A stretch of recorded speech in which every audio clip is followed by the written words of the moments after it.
నెల్లూరు జిల్లాలో అక్రమ ఇసుక సరఫరాపై ప్రైమ్ 9 ప్రసారం చేసిన కథనాలపై జిల్లా కలెక్టర్ ఆనంద్ స్పందించారు. ఇసుకని అక్రమంగా తరలిస్తున్నారనే సమాచారం ప్రైమ్ 9 ప్రతినిధి చెప్పినా మైన్స్ డీడీ చంద్రశేఖర్ నిర్లక్ష్యంగా సమాధానమిచ్చారు. ఈ విషయం కలెక్టర్ ఆనంద్ దృష్టికి వెళ్లింది. దీంతో పాటుగా ఇటీవలి కాలంలో డీడీ చంద్రశేఖర్ పై వరుసగా ఫిర్యాదులు వస్తున్నాయి. ఈ అన్ని అంశాలని గమనంలోకి తీసుకున్న collector Anand mines DD Chandrashekar ని ప్రభుత్వానికి సరెండర్ చేశారు. ఇసుక అక్రమ రవాణా చేస్తే కఠిన చర్యలు తప్పవని చెబుతున్న కలెక్టర్ ఆనంద్తో మా ప్రతినిధి నరేష్ ఫేస్ టు ఫేస్.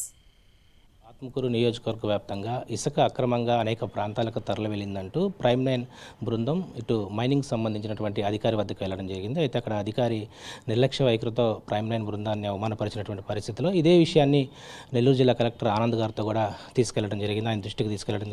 అయితే ఇదే విషయం గురించి మనతో మాట్లాడేందుకు కూడా ఆనంద్ గారు ఉన్నారు. అసలు జిల్లా వ్యాప్తంగానే కాదు, రాష్ట్ర వ్యాప్తంగా ఎక్కడైనా అక్రమ రవాణా చేస్తే ఒకవైపు పవన్ కళ్యాణ్ ఉక్కుపాదం మోపుతున్నారు. మన జిల్లాలో ఎలాంటి పరిస్థితులు ఉన్నాయి ఒకసారి ఆయనతోనే మాట్లాడదాం. సార్, ముందుగా అక్రమ రవాణా అంటేనే రాష్ట్రంలో ఇది ఒక పెద్ద సంచలనం అయిపోయింది. కాకినాడ పోర్టులో రేషన్ బియ్యం, అయితే జిల్లాలో అక్రమ ఇసుక మీద మీ దృష్టికి కూడా తీసుకువచ్చాం. ఏంటి సార్, మైనింగ్ అధికారి ఈరోజు మీడియా మీద ఇలా ప్రవర్తించడం పట్ల మీరేమంటారు? ప్రస్తుతం ఎలాంటి యాక్షన్ తీసుకున్నారు? సో దీనికి సంబంధించి మొన్న కూడా మీరు కూడా లాస్ట్ ఫ్రైడే దృష్టిలో తీసుకొచ్చి ఉన్నారు. అదేవిధంగా లాస్ట్ ఒక వారం 2 వారంలో కూడా కొన్ని కంప్లైంట్స్ కూడా వచ్చినాయి. ఆ నేపథ్యంలో మనం ఆయన్ని సరెండర్ చేయడం అయితే జరిగింది. గవర్నమెంట్కి వెనక్కి పంపించి ఉన్నాము. ఇక గవర్నమెంట్ నుంచి కొత్త అధికారి అలాట్ చేస్తారని అనుకున్నాము. అదే కాకుండా లాస్ట్ ఒక 2 వారంలో ఒక మూడు రోజులు నైట్ రైడ్స్ కూడా ఇక్కడ ఆడియో నెల్లూరు ఆధ్వర్యంలో, అదేవిధంగా SDPO police, revenue and mines కలిపి రైడ్లు కూడా చేసి ఉన్నారు. ఈ శాండ్ సంబంధించి కొన్ని ఒక 2-3 జేసీబీలు, ఆల్మోస్ట్ ఒక 10-15 టిప్పర్లు దాకా మనం సీజ్ చేయడం జరిగింది.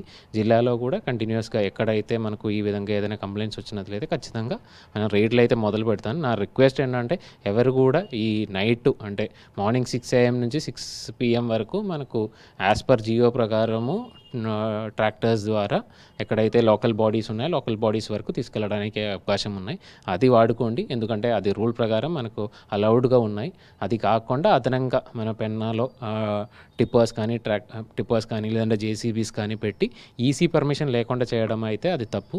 ఖచ్చితంగా మనం యాక్షన్ తీసుకోవాల్సిన అవసరం వస్తుంది. ఖచ్చితంగా రెవెన్యూ అండ్ పోలీస్ సిబ్బందితో కలుసుకొని, అదేవిధంగా మైనింగ్ సిబ్బందితో కూడా కలుసుకొని జిల్లాలో ఎక్కడైనా ఇష్యూస్ ఉన్నట్లయితే ఖచ్చితంగా యాక్షన్ తీసుకుంటాం. అదే నేపథ్యంలో ఆల్రెడీ ఇప్పుడు 1-2 చోట్ల మనము చెక్ పోస్టులు కూడా పెట్టడం జరిగినాయి. ఒకవేళ అవసరమైతే ఇంకా కూడా చెక్ పోస్టులు పెంచుకోగలుగుతాం. అంటే ఇక్కడ ప్రధానంగా ప్రైమ్ 9 ఒకే విషయాన్ని మీ దృష్టికి తీసుకువచ్చింది సార్.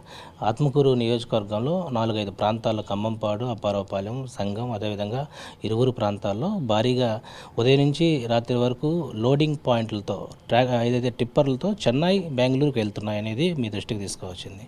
సో దీని మీద మీరు ఎలా ఉండబోతారు రాబోయే రోజుల్లో? అది స్పెసిఫిక్గా ఇప్పుడు లాస్ట్ 2-3 డేస్ అంటే మనకు భారీ వర్షాలు ఉన్నాయి కాబట్టి మన దృష్టిలో ఎటువంటి లేవు. ఒకవేళ ఇంకా వచ్చిన రోజులో ఇది కంటిన్యూస్గా ఉన్నదిలో అయితే ఖచ్చితంగా యాక్షన్ తీసుకుంటాము. మనం పోలీసు, రెవెన్యూ అండ్ మైన్స్తో కలుపుకొని జాయింట్ రైడ్స్ అయితే చేపిస్తాం. యాక్షన్ అయితే ఖచ్చితంగా తీసుకుంటాం. అదేవిధంగా ప్రైమ్ 9 ప్రతినిత్యం కూడా ఈ యొక్క అక్రమ రవాణా పట్ల కూడా ముందుంటుంది. మీరు ఎలా అనుకుంటున్నారు? అంటే మంచిది. అంటే మీడియా తరపు నుంచి ఖచ్చితంగా ఇలాంటివి ఏదైనా తప్పులు జరిగినట్లు అయితే అది డిస్ట్రిక్ట్ అడ్మినిస్ట్రేషన్ దగ్గర తీసుకురావడం మీడియాది చాలా ఇంపార్టెంట్ అయిన ఒక జాబ్ అని చెప్పడానికి అనుకున్నాము.